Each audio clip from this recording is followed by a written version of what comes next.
اعوذ باللہ من الشیطان الرجیم بسم اللہ الرحمن الرحیم اسعد اللہ ایامکم جمیعا السلام علیکم ورحمۃ اللہ وبرکاتہ۔ ماہ مبارک رمضان کے ان تمام عبادات کا صلہ پروردگار عید الفطر کی شکل میں اپنے تمام بندوں کو، اپنی عباد کو، ان عبادت گزاروں کو کہ جنہوں نے ماہ مبارک رمضان میں روزے رکھے اور عبادتیں کی ہیں، ان کو عید کی شکل میں دے رہا ہے۔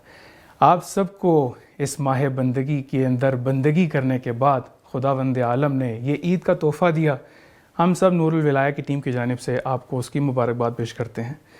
خداوند عالم کا کرم ہے کہ ماہ مبارک رمضان میں نور الولایہ آپ کے پاس بہت سارے برنامے لے کر آیا، بہت سارے موضوعات کے ساتھ لے کر آیا، بہت ساری مناسبتوں میں لے کر آیا۔ شب قدر میں بندگی کے بارے میں آپ کی خدمت میں بہت سارے بہترین نکات بیان کیے کہ جس کے ذریعے سے ہم خداوند عالم کے مزید قریب ہو سکیں۔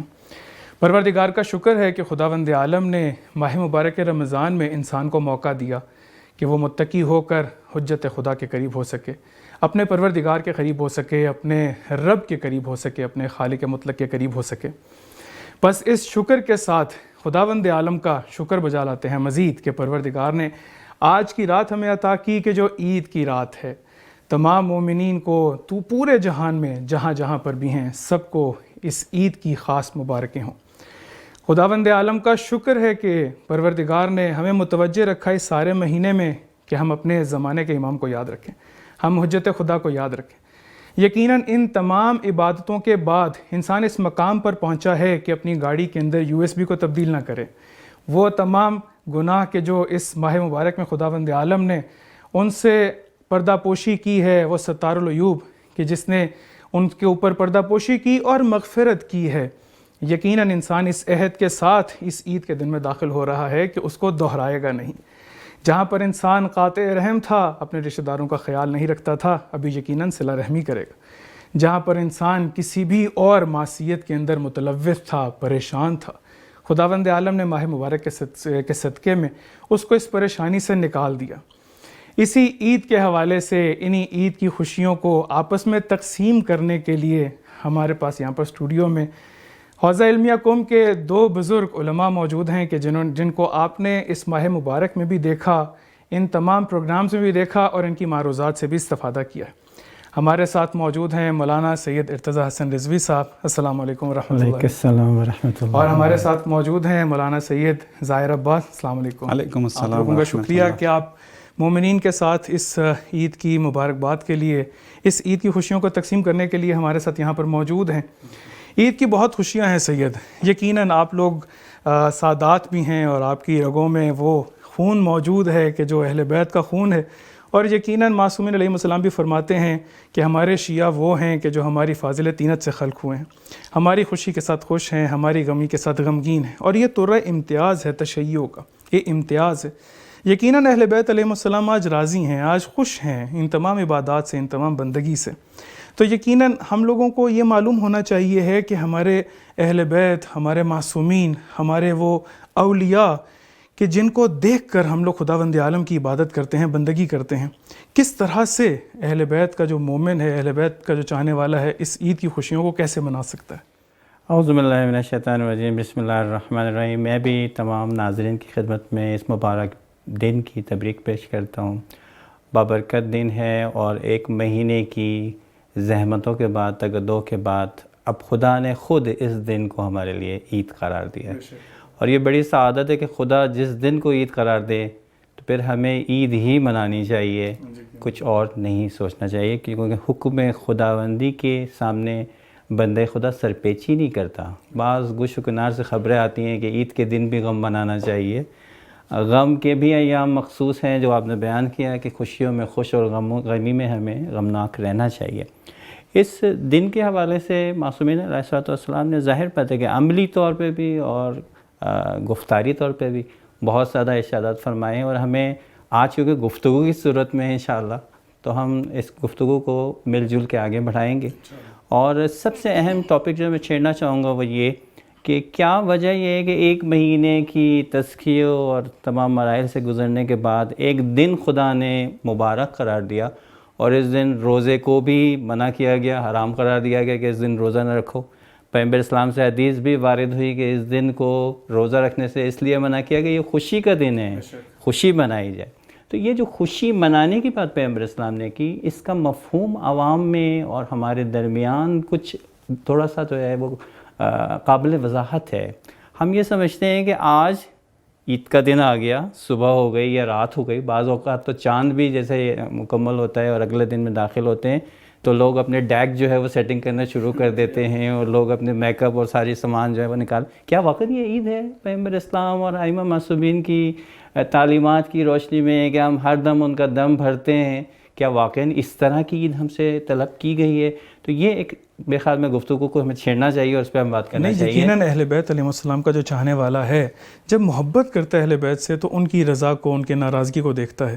یعنی اگر ہم لوگ وہ بعض روایات کے مطابق دیکھیں بھی کہ جس میں رضوان جنت آ رہا ہے معصومین علیہ السلام کے لیے، آسمان سے خداوند عالم لباس بھیج رہا ہے، اور وہ عید ہی کا دن ہے کہ جہاں پر اہل بیت علیہ السلام خوش ہیں، جہاں پر حضرت زہرا سلام اللہ علیہا خوش ہیں، جہاں پر رضوان جنت کو اتنی بڑی پوسٹ مل گئی، یعنی اس کی خوشی کا اندازہ تو کوئی لگا ہی نہیں سکتا۔ یعنی ہم لوگ کس طرح سے سید اپنے آپ کو قانع کر سکتے ہیں، کس طرح سے ہم لوگ اپنے آپ کو اس طرح سے آمادہ کریں کہ ہم لوگ عید کا دن بھی ویسے ہی گزاریں کہ جس طرح سے اہل بیت چاہتے ہیں؟ جی بسم اللہ الرحمن الرحیم۔ میں بھی اپنے تائیں جو ہے وہ مبارک پیش کرتا ہوں آپ کی خدمت میں بھی، آقا کی خدمت میں بھی اور ناظرین کی خدمت میں بھی کہ واقعاً ایک مبارک دن ہے، اور اس دن کو جو ہے وہ اس طریقے سے منانا چاہیے جس طریقے سے خداوند متعال، پیغمبر اکرم اور معصومین جو ہیں وہ چاہتے ہیں۔ انتہائی اہم نقطہ آغا نے جو ہے وہ اٹھایا ہے اس کو، اور آپ کے سوال میں بھی وہی چیز پوچھی گئی ہے کہ ہم عید کو کیسے منائیں آ کر، اور عید کو کس طریقے سے منائیں کہ خدا بھی ناراض نہ ہو، معصومین بھی ناراض نہ ہوں۔ تو اس میں بہت سارے معیارات واضح ہیں دین کے اندر۔ ظاہر سی بات ہے کہ جو چیز گناہ کے طور پر شمار ہو رہی ہے، اور ماہ رمضان کے اندر ہم دیکھتے ہیں کہ خدا نے ایک ایسی فضا فراہم کی جس کے اندر حتیٰ شیطان کے ہاتھوں کو باندھ دیا گیا، زنجیروں میں جکڑ دیا گیا، زندانی کر دیا گیا۔ یعنی خاص موقع دیا۔ بالکل مراد یہ ہے کہ اس دن یعنی ماہ رمضان وہ مہینہ ہے جہاں پر جو فہم کی ظرفیتیں ہیں وہ بہت زیادہ کھل جاتی ہیں۔ یعنی آپ نے دیکھا ہوگا تبلیغات کے لیے ہم لوگ جب جاتے ہیں تو بہت سارے مناظر ایسے دیکھنے کو ملتے ہیں، وہ افراد کے جو ماہ رمضان سے پہلے نصیحت سننا برداشت نہیں کرتے، رمضان جیسے ہی آتا ہے وہ آمادہ ہو جاتے ہیں، اہتمام کرتے ہیں، آگے مسجد میں بیٹھتے ہیں، مولانا صاحب درس دیتے ہیں، درس سنتے ہیں آ کر۔ تو یہ وہی شیطان کو جکڑنے کا معنی یہ ہے کہ اس طریقے کی فضا فراہم ہو جاتی ہے کہ انسان اپنی فطرت کی طرف متوجہ ہو جاتا ہے۔ اور یہاں سے میرے خیال میں اس سوال کا جواب بھی ملتا ہے، بعض لوگ کہتے ہیں کہ شیطان جکڑا ہوا ہے پھر بھی بعض لوگ گناہ کر رہے ہیں۔ وجہ یہ ہے کہ اندرونی شیطان جو ہے وہ، تو یہ فضا جو فراہم ہو جاتی ہے۔ اب ہمیں جو عید منانی ہے وہ یہی عید ہے کہ ہم خوشی اس چیز کی مناتے ہیں کہ خداوند متعال نے ایک مہینے کے لیے اس انسان کو اپنی فطرت کی طرف پلٹایا ہے، موقع دیا ہے کہ پلٹے وہ آ کر، وہ اپنی فطرت کی طرف پلٹتا ہے۔ اب وہ بہت ساری چیزوں کی طرف متوجہ ہو گیا ہے کہ میں نے گناہوں سے کیسے بچنا ہے، میں نے دین سے کیسے استفادہ کرنا ہے، میں نے جو ہے وہ اور برکات سے کس طریقے سے استفادہ کرنا ہے۔ تو اب عید منا رہے ہیں کہ خدایا تیرا شکر ہے کہ تو نے یہ ظرفیت دی ہمیں، توجہ دی ہمیں۔ اب ہم عہد کرتے ہیں کہ اس دن کے بعد اب ہم اسی طریقے سے چلیں گے جیسے رمضان میں۔ بس خوشی جو ہے میرے خیال میں یہ معنی رکھتی ہے کہ ہم نے جو ایک مہینے تیاری کی اور شیطان سے مبارزہ اور لڑائی کی، اس کے نتیجے میں خدا نے ہمیں یہ صلاحیت عطا کی کہ اب اگر ہم چاہیں اور پورے سال جو ہے وہ اپنے آپ کو بچانا چاہیں تو وہ ظرفیت اور وہ صلاحیت جو ایجاد ہو چکی ہے، یہ خوشی کا مرحلہ ہے۔ یہ خوشی کا مرحلہ نہیں ہے کہ پورے سال تو ہے ہم بچتے رہیں شیطان سے اور عید کے دن جو ہے وہ مادر پدر آزاد ہو جائیں اور ساری پابندیاں ہٹا دیں۔ یہ مفہوم ہے عید میرے خیال میں۔ نہیں، ایسے انسینٹیوز تھے رمضان کے اندر، اگر دیکھا جائے خداوند عالم نے ایسے انسینٹیوز دیے ہوئے، ایسے بونسز تھے۔ ایک آیت پڑھیں پورے ختم قرآن کا ثواب ہے۔ میں ایک روایت پڑھ رہا تھا کہ جس میں معصوم علیہ السلام فرماتے ہیں کہ قیامت والے دن جب خداوند عالم مہینوں کو معشور کرے گا تو یہ ماہ مبارک رمضان آگے امامت کر رہا ہوگا، اور ہر ایک انسان اس کی طرف دیکھ کے ایک دفعہ کہے گا کہ یہ کون سا مہینہ ہے۔ خداوند عالم نے انسینٹیوز دیے، شہر رمضان الذی انزلت فیہ القرآن ھدی للناس۔ یہاں پر خداوند عالم ھدی للمتقین نہیں کہہ رہا، ھدی للناس ہے، جو پڑھ رہا ہے خداوند عالم ہدایت دے رہا ہے۔ اچھا، یہاں پر ایک اور بڑا خوبصورت سوال کرتے ہیں، چونکہ عید کی رات ہے اور ہم لوگ چاہ رہے ہیں کہ عید کی خوشیوں کو تقسیم کریں۔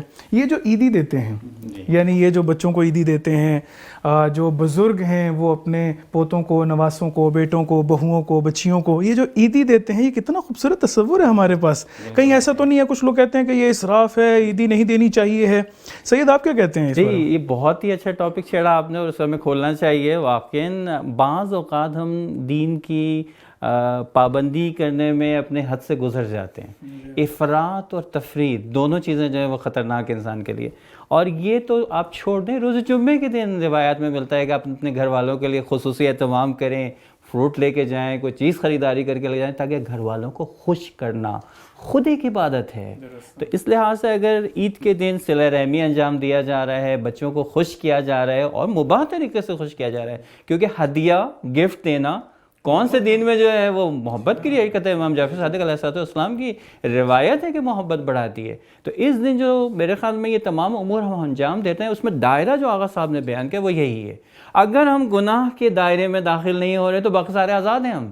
اس کا مطلب ہر مباح کام کو کرنا ہمیں چاہیے جس میں خوشیاں بٹیں اور انسان بندگی کی طرف جائے. بندگی کے پہلو بھی بہت اہم ہے کہ ہمیں نہ صرف اپنے بچوں کو عیدی دینی چاہیے بلکہ عیدی کے خرچ کرنے کا طریقہ بھی دینا چاہیے. یعنی ارد گرد کے غریب بچوں کی طرف بھی اپنے بچوں کو توجہ دلانا چاہیے، تربیت کرنا چاہیے کہ ٹھیک ہے میں صاحب ثروت ہوں، بڑا تاجر ہوں مثال کے طور پہ، میرے پاس سرمایہ کی وافر فراوانی ہے، اب مجھے اپنے بچوں کو کیسے تربیت کرنی ہے؟ ایسے تربیت کرنی ہے کہ یہ جو میرے پاس ایک بڑی مقدار میں کلیکشن ہو گئی ہے اس میں غریب بچوں کو بھی شامل کر لوں. میں معذرت چاہوں گا، ایک اس مطلب میں ایڈ کرنا چاہوں گا. بہت پیارا سوال کیا تھا کہ بچوں کو عیدی دینے کا جو ایک کنسیپٹ پایا جاتا ہے، میرے خیال میں اگر ہم اس کو اس طریقے سے تفسیر کریں تو بہت خوبصورت ہوگا کہ خداوند متعال نے انسان کو اس کی سطح کے مطابق جو ہے وہ نعمتیں دینے کا وعدہ کیا ہوا ہے. مثلا آپ دیکھیں قرآن میں کہیں کہا جا رہا ہے کہ آپ کو جنت دی جائے گی، کہیں کہا جا رہا ہے آپ کو ایسی جنت میں جگہ دی جائے گی جہاں نہریں دودھ کی ہوں گی. مختلف ہیں، لیکن بعض جگہ پہ جا کے ایک ایسا مقام بیان کیا جا رہا ہے جو تصور سے اوپر ہے. اب عید منا رہے ہیں ہم، بڑے لوگ عید کو ایک فہم رکھتے ہیں، اس کے مطابق عید کی اس خوشیوں کو تصور کر سکتے ہیں، لیکن ایک بچہ تو ان خوشیوں کو تصور نہیں کر سکتا کہ جو ایک بڑا اس فہم کر رہا ہے. تو اب کیا ہوتا ہے، اب بچوں کو بھی تربیت کیا جا رہا ہوتا ہے رمضان کے اندر، وہ روزہ رکھے، وہ نماز پڑھے، وہ قرآن پڑھے، وہ کر رہا ہوتا ہے. اب اس کو خوشی کیسے دی جائے؟ اس کی خوشی جو ہے وہ اسی چیز کے اندر ہے کہ آپ اس کو مادی کچھ چیزیں دیں، چونکہ بچہ اس سے اوپر نہیں سوچ سکتا، اس سے زیادہ اس کے اندر درک موجود نہیں ہے. تو بچوں کو پھر یہ پیسے دیے جاتے ہیں، اس کو تحفہ تحائف دیے جاتے ہیں، اس کو کھلونے دیے جاتے ہیں، اور وہ خوش ہو جاتا ہے اور وہ کہتا ہے کہ واقعی میں نے جو عبادت کی ہے مجھے یہ اس کی جو ہے وہ بہت اچھا نقطہ آپ نے اشارہ ہے کہ ہمیں بچوں کو اپنے اوپر قیاس نہیں کرنا چاہیے کہ اگر ہم اچھے کپڑے نہیں بنا رہے ہمارے لیے ضرورت نہیں ہے، ہمارے لیے وہ باعث خوشی نہیں ہے، ہمارے پاس پہلے سے موجود ہے، لیکن بچوں کے لیے اہتمام کرنا چاہیے اور میرے خیال میں خواتین کے لیے بھی لیکن اہتمام سید دیکھیں نا، انہوں نے جو کہا کہ پروردگار بھی تو انسان کو جنت کا وعدہ دے رہا ہے، یعنی اس کے اندر جنت کے اندر ممکن ہے کہ یہ ساری جنت معنوی ہے، لیکن پروردگار اس میں فواکہ کی بات کر رہا ہے، صوفوں کی بات ہو رہی ہے اور ان تمام نہروں. اچھا، اسی عید کے حوالے سے ایک اور جو ہمارے یہاں پاکستان میں جو اردو خاص طور پہ پاکستان انڈیا وغیرہ وہاں پر یہ بات کی جاتی ہے کہ عید والے دن ہم لوگ اپنے بزرگوں کی قبروں پر جاتے ہیں، وہاں پر فاتحہ کہنے کے لیے، وہاں پر سورہ یاسین پڑھنے کے لیے. اچھا، یہ بعض اوقات دیکھا جاتا ہے کہ صرف عید کے عید ہی مختص کر دیا جاتا ہے. ایک اس کے اوپر بھی بات ہونی چاہیے کہ ہم جب اپنے مرحومین کے پاس فاتحہ کرنے کے لیے جا رہے ہیں یا پھر سورہ یاسین پڑھنے کے لیے جا رہے ہیں، ان کی قبر کی زیارت وغیرہ کے لیے جا رہے ہیں، تو اس کو صرف عید تک مختص نہیں رہنا چاہیے. جی بہت اچھا نقطہ اٹھایا. اول بات تو یہ ہے کہ اس حد عقل پہ بھی لوگوں کو آمادہ کرنا چاہیے کہ وہ اس کام کو تو کریں ہی کریں، کم از کم اس کی مخالفت نہیں ہونی چاہیے کہ عید کے دن جی قبرستان جا رہے ہیں یہ کون سی بات ہوئی. نہیں، بہت ہی اچھا عمل ہے کہ انسان اپنے بزرگوں کو یاد رکھے، اپنے مرحومین کو یاد رکھے، اور اس سے شاید ایک اور درس بھی ملے گا کہ اسے واپس پلٹنے کی جو ہے وہ یاد آئے گی کہ مجھے بھی کبھی یہاں آنا ہے. لیکن جو درس آپ نے پوائنٹ آؤٹ کیا کہ ہمیں بھول نہیں جانا چاہیے اپنے مرحومین کو، کیونکہ کل ہم نے یہاں پر ہونا ہے. اس لیے اگر آج ہم اپنے مرحومین کو یاد رکھیں گے اور ان کے لیے جیسے ہر جمعرات کو اہتمام کیا جاتا ہے بعض گھروں میں کہ اپنے بزرگوں کو یاد رکھتے ہیں، بہت اچھا عمل ہے. جتنا زیادہ پیچھے آنے والی اولاد نیک ہوتی ہے وہ اپنے بزرگوں کا خیال رکھتی ہے، اور یہ نیک عمل کو جاری رہنا چاہیے. عید میں ہونا چاہیے لیکن عید کے دنوں میں بھی اس کو جاری رہنا چاہیے. لیکن یہ دیکھنا آپ سکھا بھی رہے ہیں نا، اپنی اولاد کو سکھا رہے ہیں. جب ایک انسان جب اپنے دادا، مثال کے طور پہ دادا مرحوم یا جو بھی اس کے مرحوم ہے اس کی قبر پہ جا رہا ہے تو اپنے بچوں کو ساتھ لے کے جا رہا ہے. بچے سیکھ رہے ہیں کہ یہ سنت الموت تو ہے، اس نے تو آنا ہے. لیکن بہرحال اس کو اس طرح سے ہم لوگوں کو یاد رکھنا چاہیے. اچھا ایک اور ہمارے پاس بڑا اہم نقطہ کہ جہاں پر ہم لوگ عید کے حوالے سے مل بیٹھتے ہیں, ایک دوسرے کے گھروں میں جاتے ہیں, گلے شکوے دور کرتے ہیں, ایک دوسرے سے محبت کا اظہار کرتے ہیں, وہ تمام جو دل کے اندر کسی کے بارے میں کوئی برائی ہوتی ہے اس کو حل کرنے کی کوشش کرتے ہیں, یہ بھی الحمدللہ ایک بڑا اچھا آپ کی یہاں بالکل اس بات سے میں جو ہوں بات کو جوڑتا ہوں, بلکہ اس ایشو کو زیادہ سے زیادہ اٹھانے کی ضرورت ہے.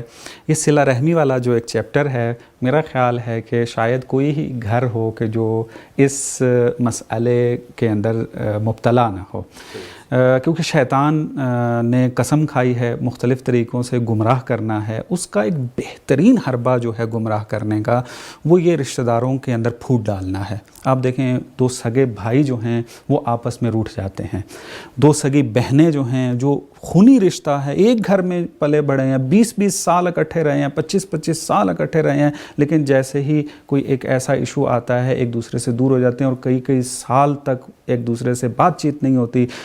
جب تھوڑا بہت جا کے صلح صفائی کرنے کے لیے جاتے ہیں, معلوم ہوتا ہے کہ چھوٹا سا ایک ایشو تھا اس پہ لڑ پڑے بیٹھ کے. تو عید ایک ایسا موقع ہے کہ ماہ رمضان نے بہت ساری جو توجہات دلائیں خدا کے قریب ہونے کی, اور کوشش ہوئی ہے کہ یہاں پر ایک پروگرام جو ہے صلہ رحمی کے حوالے سے بھی کیا جائے تاکہ اس کی اہمیت پتہ چل جائے. ناظرین نے حتماً جو ہے وہ دیکھا ہوگا اس کو. تو یہ توجہ آ گئی کہ صلہ رحمی ایک بہت اہمیت کا حامل ایک موضوع ہے. قرآن میں اس کی طرف توجہ دی گئی ہے, روایات میں اس کی طرف توجہ دی گئی ہے. عید کے اندر اسپیشل ہمارے مومنین بلکہ ہر انسان کو یہ کوشش کرنی چاہیے جو دوریاں ہیں اس کو برطرف کریں. بہت اچھا پوائنٹ ہے. تھوڑا سا میں اس کو سوال بنا کے اگر پیش کروں کہ ہم لوگوں سے کئی دفعہ پوچھا جاتا ہے کہ صلہ رحمی کی حدود کیا ہیں. یعنی ہم لوگ کہتے ہیں کہ صرف صلہ رحمی سے مراد ہمارے بہن بھائی ہیں, یا نہیں ہمارے چاچا بھی آ جاتے ہیں, یا پھر اس سے بڑا اگر طبقہ لے آ جائے. یعنی صلہ رحمی کی حدود کہاں ہیں کہ جہاں پر خداوند عالم انسان سے, یعنی معصوم علیہ السلام کی روایات بھی ہیں کہ جو صلہ رحم کرنے والا ہے خداوند عالم اس کی عمر کو بڑھا دیتا ہے, قاطع رحم کی خداوند عالم عمر کو کم کر دیتا ہے, اس کے رزق کو کم کر دیتا ہے زندگی کے. حدود کیا ہیں؟ یعنی میں جب اپنے بہن بھائیوں سے ملنے جا رہا ہوں مجھے حد پتہ ہو تاکہ میں سب کے گلے شکوے دور کروں, تاکہ خداوند عالم کے محضر میں خود کو سرخرو کر سکوں. میرے خیال میں یہ صلہ رحمی کے موضوع پہ اس پہ تفصیل سے بات ہوئی ہے, لیکن پھر بھی ہم اس کو عید کے ایونٹ کے حساب سے جو ہے وہ کنیکٹ کرتے ہیں. اور وہ سب سے امپورٹنٹ چیز یہ ہے کہ دیکھیں انسان فطری طور پہ بالآخر جتنا بھی پاکیزگی کے مراحل کو طے کر دے, ایگو اور انا ایسی بیماری ہے کہ جو کسی نہ کسی طرح سے اس کو ہلاک کرنے کی طرف لے جاتی ہے. تو اس میں سب سے اہم موقع یہی ہوتا ہے کہ خوشی اور غمی دو ایک ایسے موقع ہوتے ہیں کہ انسان وہ جو انا ہوتی ہے اس کو توڑ سکتا ہے, اور ایک بہانہ خدا فراہم کر رہا ہے عید کے دن کہ اگر کوئی پرابلم ہو بھی گیا ہے, کچھ اونچ نیچ ہو بھی گئی ہے, کچھ ناراضگی ہو بھی گئی ہے, تو اس فرصت سے بہترین فائدہ اٹھائے. تو ہمیں اس پہلو کو مد نظر رکھنا چاہیے. خود صلہ رحم سے ہی واضح ہے کہ وہ جو کنیکشن ایک ماں کے ذریعے سے آگے نسلوں تک جو ہے وہ کنیکٹ کرتا ہے, خونی رشتہ برقرار ہوتا ہے, وہ تمام کے تمام افراد سے جیسے بھی ہوں وہ, اس میں پوائنٹ ہی یہی ہے کہ وہ قطع رحم کر رہا ہے اور ہمیں صلہ رحم کرنا ہے. پوائنٹ یہ نہیں ہے کہ وہ اچھا ہے تو ہم نے اس سے کنیکٹ رہنا ہے. پوائنٹ یہ ہے کہ اگر وہ برا بھی ہے تو ہم نے اگر اپنا وظیفہ ادا کیا اور اسے رابطے کو قطع کرنے کا باعث نہیں ہوئے اور ہم ریزن نہیں بنے, تو ہم جو ہے وہ نجات پائیں گے اور ہماری عمر میں اضافہ ہوگا, ہمارے رزق میں اضافہ ہوگا. بہت سارے فوائد جو روایت میں بیان ہوئی ہیں, اس پوائنٹ کو بدلنا. اس میں دیکھیں آپ کے سوال کی طرف آتا ہوں, اور آغا نے اچھی گفتگو کی اس پہ. سوال اگلا یہی ہوتا ہے کہ جب درس سنتے ہیں, حدیث سنتے ہیں, قرآن کی آیات سنتے ہیں, صلہ رحمی کریں, پھر اگلا سوال یہ ہوتا ہے کہ میں تو گیا تھا, اس نے تو میری توہین کر دی ہے, میرے ساتھ تو یہ پیش آیا تو میں تو اب نہیں جاؤں گا, میں تو فلانا نہیں کروں گا. تو آپ کی آخری بات سے جوڑتے ہوئے اپنے اس مطلب کو کہ صلہ رحمی کا جو حد عقل نصاب ہے وہ یہ کہ کبھی بھی اپنے کسی بھی رشتہ دار کی برائی مت سوچو. اگر تم اس کے لیے کچھ کر سکتے ہو اچھا, اس سے گریز مت کرنا, اور اس سے جو کنیکشن رکھنا ہے حد عقل کنیکشن آج کی دنیا میں تو بہت آسان بھی ہے. اب میسیجز کرتے رہیں, حال چال پوچھتے رہیں, نہ جواب دیں آپ کو, ایک دن خدا اس کے دل کو نرم کر دے گا آپ کے اس میسیج کا جواب. اگر مس کال کر کے مثلا کال کر کے کرنے کی کوشش کریں, یہ حد عقل ہے اس میں آ کے. یا بعض اوقات یہ ہوتا ہے کہ صلہ رحمی کے اندر ایک اور چیز میں ذہن میں آ گئی, اس کو پوائنٹ آؤٹ کرتا ہوں میں کہ اگر بڑوں کی لڑائی ہوگی, چاچا تایا کی، والد کی چچا کی جو ہے لڑائی ہو جاتی ہے، بچوں کو منع کر دیتے ہیں، بس آج کے بعد تمہارا جانا اس گھر کے اندر جو ہے وہ منع ہے، فلانا ہے. یہ سب سے بڑی ایک گناہ تم کر رہے ہو اور ان دوسروں کو بھی اس گناہ میں مبتلا کر رہے ہو، اور یہ دشمنیاں، یہ کینے، یہ توزیاں جو ہیں وہ ساری کیا انہیں منتقل ہو جاتی ہیں اگلی نسلوں تک. جبکہ ایک روایت میں ملتا ہے کہ ایک مومن سے، سمپل مومن سے 3 دن سے زیادہ ناراض نہیں رہنا چاہیے. یہ میرا ساتھ جس کے ساتھ ہمارا خونی رابطہ ہے، اس میں یہ ہے کہ بڑے اگر آپس میں ایک دوسرے سے ناراض ہوتے ہیں تو ٹھیک ہے، اپنی ناراضگی کو اس طریقے سے حل کریں، نہیں بچوں کی زندگیاں تو خراب نہ کریں. نہیں، ہماری سوسائٹی میں تو اس سے آگے اگر بڑوں کی ناراضگی ہے تو رشتوں کے معاملات میں بھی الجھاؤ ڈال دیتے ہیں اور بہت ساری اور مشکلات پیچیدہ ہو جاتی ہیں. وقت تھوڑا سا کم ہے، میں چاہوں گا کہ ایک اور بڑا خوبصورت اور اہم موضوع ہے. اچھا، جب ہم لوگ عید کے دنوں میں یا عید کے دن ایک دوسرے کے گھر جاتے ہیں تاکہ دل صاف کر سکیں، تاکہ کدورتیں دور کر سکیں، خداوند عالم نے وہ جو تقوی اختیار عطا کیا ہے، وہ جو بندگی عطا کی ہے، خداوند عالم کی اس راہ کے اندر لوگوں کو معاف کر دیں. وہ غفور الرحیم ہے، ہم بھی درگزر کرنا شروع کریں، اس کے اس صفت کا مظہر بنیں. اچھا، بعض اوقات جب انسان گھر میں جاتا ہے کسی کے، تو ہر جگہ پہ اب جہاں پر جایا جائے ممکن تو نہیں ہے کہ کسی خاص موضوع پہ گفتگو ہو. یہ جو گھر کے اندر سارا خاندان بیٹھتا ہے، گپ شپ لگاتا ہے، ایک دوسرے کو لطیفے سناتا ہے، محبت سے بیٹھنا، کیا آیا کہیں ایسا تو نہیں ہے کہ دین میں اس کی ممانعت ہے کہ آپس میں بیٹھ کے ایک دوسرے کو لطیفہ نہ سنائیں؟ یعنی کس حد تک انسان اس بیٹھک میں جا سکتا ہے؟ میرے خیال میں پھر ہم اسی طرف پلٹیں گے، کیونکہ بندگی کا ہی دائرے میں یہ سارے کام ہونے ہیں. تو اس میں جو شرعی لحاظ سے جو خیال رکھنا چاہیے وہ عموماً جب اجتماع ہوتا ہے تو جو چیزیں الارمنگ ہوتی ہیں ان کی طرف ہمیں متوجہ رہنا چاہیے. مثال کے طور پہ غیبت کا چانس موجود ہے جب ہم گفتگو کرتے ہیں، کیونکہ ہمارے پاس جو ہے وافر مقدار میں گفتگو کے لیے ہماری اسٹڈی نہیں ہوتی ہے، ہمارے ٹاپک بہت زیادہ وہ نہیں ہوتے، ڈیفائن نہیں ہوتے، تو پھر ہم ادھر ادھر کی باتیں کر کے غیبتیں شروع کرتے ہیں. اس سے ہمیں پرہیز کرنا ہے. جب ہم بیٹھتے ہیں تو بہرحال پردے کے معاملات کے حوالے سے بھی بعض مشکلات کا شکار ہو سکتے ہیں. ان کی طرف بھی ہمیں توجہ رکھنا چاہیے کہ ٹھیک ہے صلہ رحمی ہے، لیکن صلہ رحمی کا یہ مطلب نہیں ہے کزنس جو ہیں وہ محرم ہیں اور ہم ان کے سامنے بے پردہ ہو کے آ سکتے ہیں. نہیں، ان تمام چیزوں کی طرف بھی خیال رکھنا چاہیے. تیسری جو اہم چیز ہے کہ باعث نہ بنے کہ آپ صلہ رحمی کرنے جا رہے ہیں، فرض کریں تو یہ ایک فارمیلٹی بن جائے. نہیں، ہمیں بالکل اس کو ایک سیریس ٹاپک کے طور پر لینا چاہیے تاکہ انشاءاللہ وہ برکات جو صلہ رحمی کے بیان ہوئی ہیں وہ ہم حاصل کریں. میرے خیال میں گناہوں سے بچ کے جو کچھ ملاپ کے لیے ہم کر سکتے ہیں اور آپس میں اٹھ بیٹھ کے کرنے، میرے خیال میں ایک مشکل جو پیش آتی ہے اس میں مزاح جو ہے وہ دین نے منع نہیں کیا. ہمیں معصومین کی سیرت میں بھی مزاح ملتا ہے اور منع بھی نہیں کیا گیا کہ مزاح نہیں کرنا. مشکل جو کھڑی ہوتی ہے نا معاشروں میں اور خاندانوں کے اندر، ہم سب خاندان والے ہیں، کیا ہوتا ہے بعض اوقات تنزیہ گفتگو شروع ہو جاتی ہے کہ وہ اس طرح. ہاں، یہ تنزیہ گفتگو جب ہوتی ہے تو خاندانوں میں پھر یہ تھوڑی سی دوریاں آنا شروع ہو جاتی ہیں. جب اچھا، پھر بعض اوقات مشکلات کہاں سے کھڑی ہوتی ہیں؟ آپ کا اگر کوئی سیاسی جھکاؤ ہے، کوئی عقیدتی جھکاؤ ہے، کوئی اس طریقے سے، وہ فیملی کے اندر لے کر آ جاتے ہیں. نہیں، فیملی سے دور ہونا چاہیے اس کو. جب آپ فیملی کے اندر ہے تو فیملی کے مسائل پر بات ہو، فیملی کے ساتھ بات چیت ہو، چاہے وہ آپ کے بھائی ہوں، بہن ہو، رشتہ دار دوسرے ہوں، آ کر بہت قریب ہو جاتے ہیں. لیکن کیا ہوتا ہے بعض اوقات دوریاں جو بنی ہیں، اکثر اوقات آپ دیکھیں ایک ریزن یہ ہوتا ہے وہ فلانے کی طرف ہے، فلانے کی طرف ہے، اب لڑ جو آپس میں وہ ماحول خراب ہو جاتا ہے. البتہ اس پہلو کی طرف بھی ہمیں مد نظر رکھنا چاہیے کہ خود اجتماع جب ہوتا ہے تو عمل بالمعروف اور نہی عن المنکر ساکت نہیں ہو جاتا. اس کی طرف ہماری توجہ رہنا چاہیے کہ ٹھیک ہے کہ ہم میں اختلاف نہ ہو، لیکن اصلاح معاشرہ چھوٹی اکائیوں سے ہوتا ہے. جب چھوٹی اکائیوں میں ہم اصلاح معاشرے کے لیے کوششیں کرتے رہیں گے تو انشاءاللہ کہ ہماری جو ہے وہ بڑی اکائی جو ہے وہ بھی اصلاح کی طرف جائے گی. اس لیے امر بالمعروف کو بھی ہمیں نہیں چھوڑنا ہے. لیکن وہ خوشیاں، پھر وہی بات ہے کہ عید الفطر ہے، جو آغا صاحب کی مراد تھی وہ یہ تھی کہ ان خوشیوں کو برقرار رکھنا ہے. کہیں ایسا نہ ہو کہ کوئی نیک کام بھی آپ کرنے جا رہے ہیں ان خوشیوں کو برباد کر دیں، بلکہ نیک کام کے ذریعے سے ان خوشیوں میں اضافہ ہونا چاہیے.